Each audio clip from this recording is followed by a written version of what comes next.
We're breaking down the big twist of The Mandalorian Episode 5.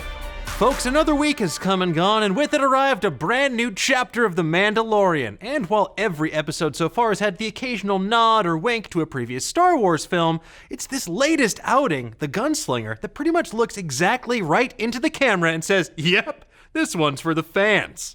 So it should come as no surprise that there's some division forming online over this episode, with many diehards saying that it's too fan-servicey, while others are going all in on it, screaming, "Gimme more, put it in my veins."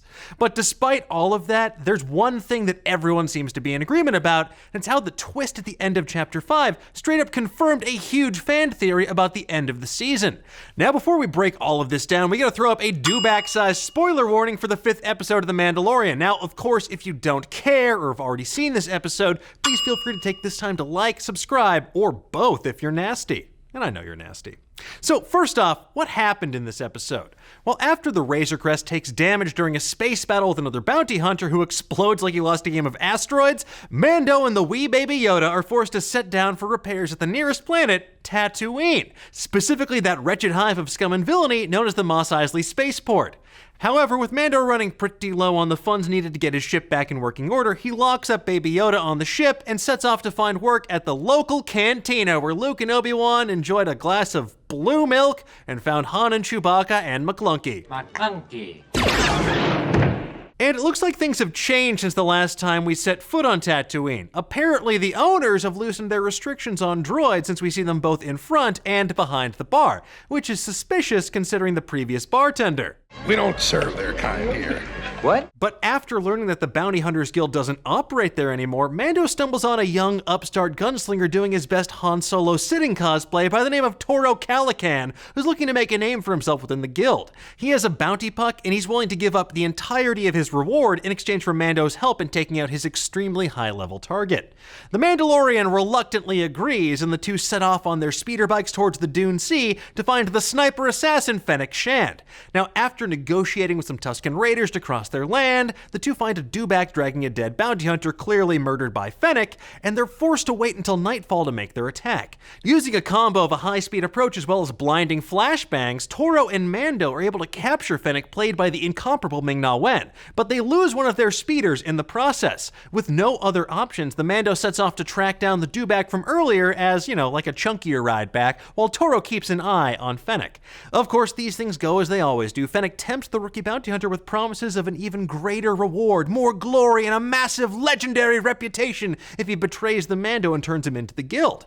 Toro agrees to this proposition, but then turns and kills Fennec, shooting her point blank, because he knows that if he set her free, she would just do the same thing to him. After all, she already kicked his ass 6 ways from Sunday. And then he sets off back to Mos Eisley to ambush Mando at his ship.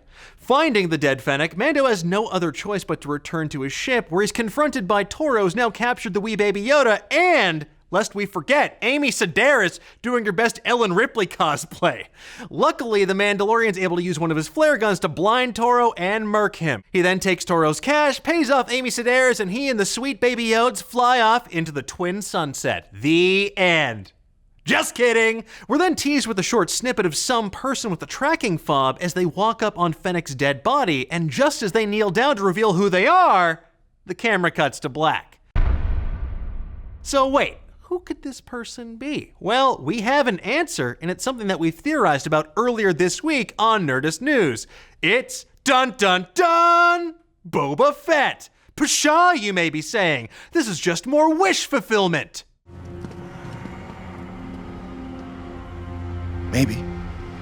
But let's run down the evidence, shall we? Why would the worst bounty hunter in the galaxy be on Tatooine? Well, as we reported earlier this week, we know the finale is going to focus on an unexpected enemy per the episode description. While we ran down the odds of all the characters that could be expectedly unexpected, we eventually settled on Boba Fett due to the narrative and thematic ties of the Mandalorians, the bounty hunters, and the fact that Fett's reputation as one of the most feared bounty hunters in the business has been tarnished by the fact that he straight up sucks ass at his job and fell into a sarlacc presumably for all eternity. So what's the new evidence that we have here, you may be wondering? Well, besides all this episode's callbacks to A New Hope and Tatooine, there was one specific nod to old Robert Fett himself. She's no good to us, dead.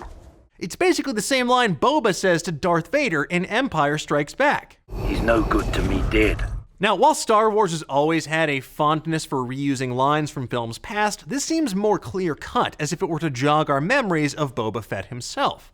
But that's not all. Let's zero in on that sound at the very end. Roll that beautiful Fett footage! Hear that? Do you hear that metal spur-like sound?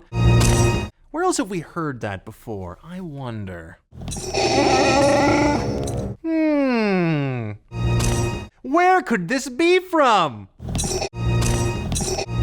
I mean, come on, people. Look, of course it's possible this just happens to be some other bounty hunter who just happens to have a tracking fob, who just happens to wear similar sounding armor and boots, and this all just happens to take place on the same planet where we last saw Boba Fett. It could all be one big old coincidence.